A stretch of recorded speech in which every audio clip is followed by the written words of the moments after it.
You have a unique model that the child therapist works individually with the child or teen Right. and have less contact with parents, encouraging parents to meet with their own parent guidance therapist. Can you talk about this structure and its benefits? Definitely. Yeah. It's a really good question, Dr. Zakalik, because it is a unique model in that parents and children are not really seen together unless it's more of like a family therapy type of situation. But we typically recommend that children have their own therapist and then parents are involved with the child's therapist in terms of quarterly feedback. So the parents are getting information, how the therapy is going, being able to report, have that connection with the therapist, but then having their own person as well. And we'll talk more about that in a different video segment in terms of, how we support parents and parent guidance. But it's very intentional because we find that it's most effective. And the main reason is that it really affords children privacy and confidentiality. So, if you look at the research in terms of what makes therapy effective across ages, it's being able to trust the therapist. And so children, while they're not adults, right, they are just like us in that they have feelings, they have private personal worlds, right, inner worlds. And so if a child feels like they can't come in and kind of talk about what they want and they don't have to worry about the parents' feelings or adults' feelings, right? It really creates a special therapeutic relationship, which is what it is. And so if parents are really involved, it can actually, again, inadvertently, it's not the intention, but then children may not be bringing the things in that are really on their mind. Because parents can worry about, is my parent going to get upset about this, or am I going to get in trouble, or not wanting to maybe upset parents? And so it really creates a space where if they know it's private, it helps them open up and share, which actually leads to more progress.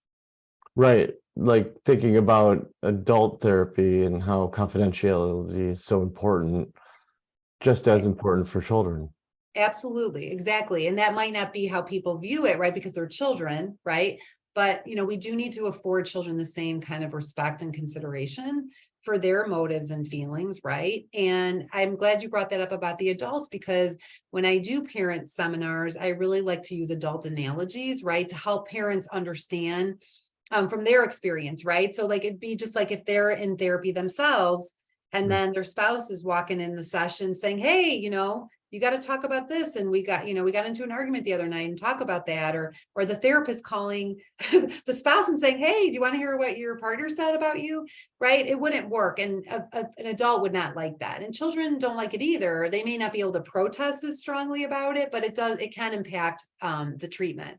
And so that's why we really set it up that way. Yeah, it can really compromise the effectiveness of Exactly. therapy. Exactly. Even though it can be a loss for parents, right? Because it's one way they're not involved with their children that they normally are. So it's understandable, right? When they go into a pediatrician's office, they're in the appointment, right? Until they're a teenager, right? So we can understand that it's hard, but that's why we really want parents to understand that it's really because it actually works. It's more effective, and that's what parents want. Very nice. Yeah. And the other part to it too, Dr. Zakalik, is that I think it also helps children know that the therapy is for them. It's not about just getting them to change, because oftentimes, kids are managed all the time and there's a lot of expectations.